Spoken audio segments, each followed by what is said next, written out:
You think you can tell us what to do? You think you can tell us what to wear? You think that you're better? Well, you better get ready.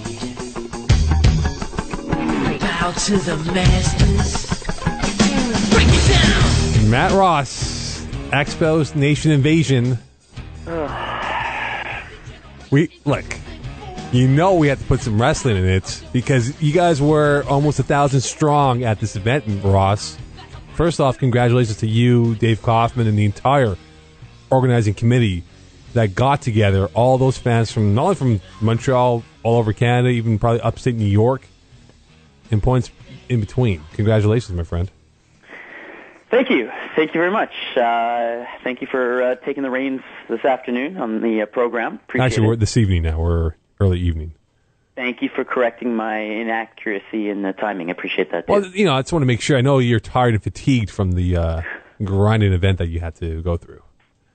Yes, quite fatigued, tired. Adding a couple of young kids in the mix doesn't hurt either. No, it doesn't. Yeah. So how was it? Let's go through the week that it was. Obviously, you, Anakin Slade, Dave Kaufman, the three key people in this whole project. You guys were doing a lot of media. I saw you on RDS as well. Anakin Slade was on the Blue Jays pregame broadcast. So how was it? I mean, was it to your expectation level of, wow, you know what? We achieved something here by being able to maximize the exposure and to get the necessary people to come out to this event, which was almost 1,000 fans. Well, I was pleased. I was pleased with the media coverage. We wanted a soapbox. We wanted to get up on a soapbox, and we wanted some attention, and we got it. And now the question is, what do we do with it? Yesterday was a phenomenal event. As you mentioned, I would say over 1,000 because we just, we're looking at all the people in the stadium that had Expo stuff, not just left field or the outfield. And yeah, you could probably say over 1,000. But in terms of the coverage, couldn't ask for more coverage than we did. MLB.com covering it, the Canadian press covered it, and then the Associated Press picked that up, and it ended up in all the papers across North America between the CP and the AP. So a lot of attention. Couldn't have asked for nicer people that were involved as well. You mentioned Anakin Slade, what a great ambassador he's been the last few days. He's actually in Toronto, and he'll be on the Drive show tomorrow with, of course, Mitch Melnick sitting in for Dave Naylor, and that'll be simulcast in Toronto and Montreal. So he'll be actually on, I believe, even in studio for that program, talking a little more about our efforts. But what an amazing day. Kudos to all the people that helped us along the way. You mentioned, obviously, Dave Kaufman. He didn't come to the event. He was working for QMI and doing some news reporting, and his article was in all their relevant papers, so that was appreciative, of course. RDS was the only network to send a crew from Montreal, so big ups to them as well. I can't believe I just said big ups. Obviously Bill Atkinson, a guy who pitched for the Expos in the 70s, driving 3 hours both ways from Chatham, Ontario to be with us. How about Jim Fanning? Jim Fanning separated his shoulder somewhere along the way between London, Ontario, where he lives, and the stadium. He's 86 years old. He showed up in the 8th inning with a sling, marching down the corridor, yelling, "I'm here, I'm here, I'm here." And it's his right arm, it's in a sling, and he's shaking hands with people. I said, Jim, you're in a sling. You can't be shaking hands with people. You gotta let the arm rest. And some absolute moron hands him a baseball card with a pen for him to sign with the arm. It's just moron. Anyway, it was pretty funny. The energy level of Jim Fanning, God willing, I'll have that energy at 86. And that really got a lot of attention, of course, by the end. But an incredible day. My thanks as well to Derek Aucoin, former Expo, who was in the TSN box for the day, his wife working with RDS. So we were up there to record the RDS interview, and my 4.5-year-old who was with me must have consumed the most amount of sugar of her entire life. I had to keep her busy. It was fun. It was a lot of fun seeing that many jerseys, that many chants, and there's something interesting about the "Let's Go Expos" chant that you used to hear in Montreal. It was kind of it had a bit of a French accent to it, but it was kind of English, right? So that was present yesterday, and it gave you shivers if you were around it with 1,000 people doing it. So it was a hell of a day. We're in conversation with Matt Ross, the face and voice of Game Points here on TSN Radio. The crowd reaction to you guys walking in and throughout the 9 innings, how was it? It was interesting. Some Blue Jay fans were rubbed the wrong way. Of course, they're trying to salvage their season. Others were kind of just puzzled. What the hell's going on here? The Blue Jays, they, prior to the game, aired a Tim Raines message on the scoreboard. During the game, they had something about famous baseball parks. They aired something about Jerry Park.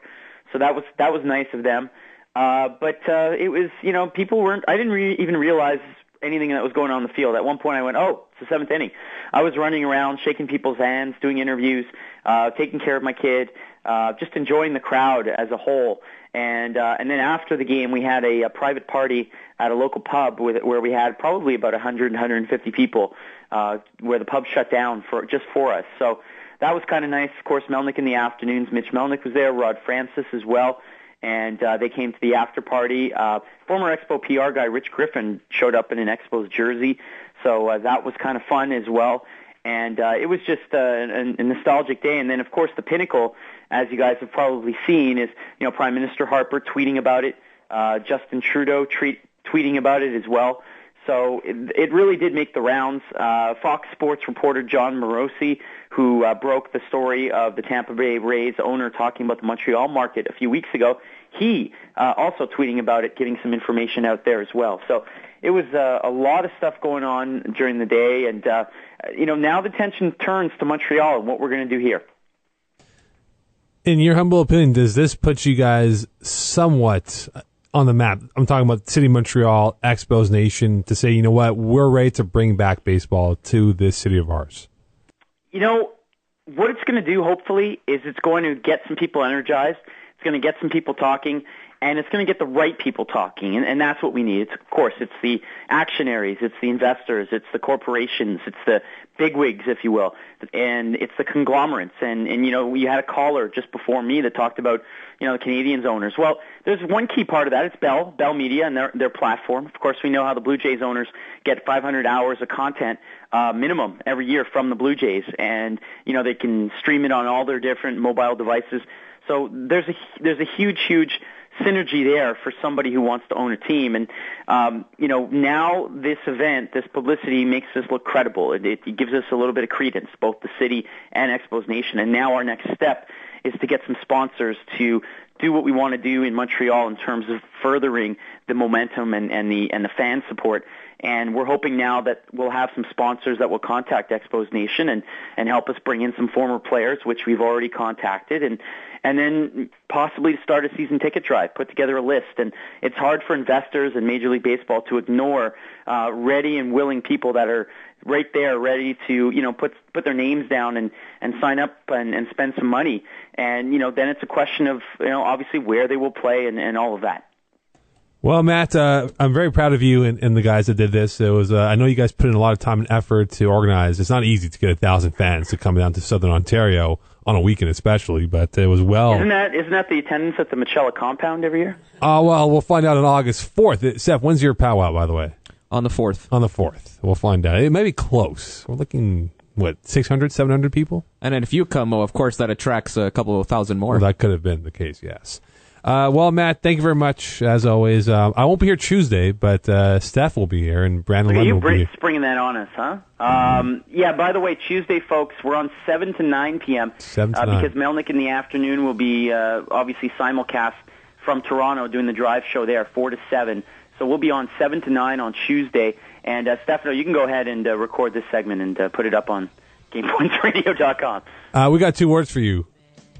Bring baseball. Very nice. Dave Simon, all quiet. He's a baseball guy, too.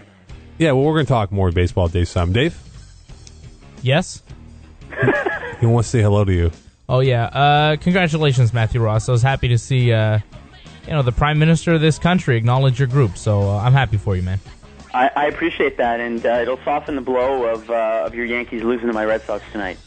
Yeah, well, we'll see. Save the trash talk for when you see me in person there, Matt Ross.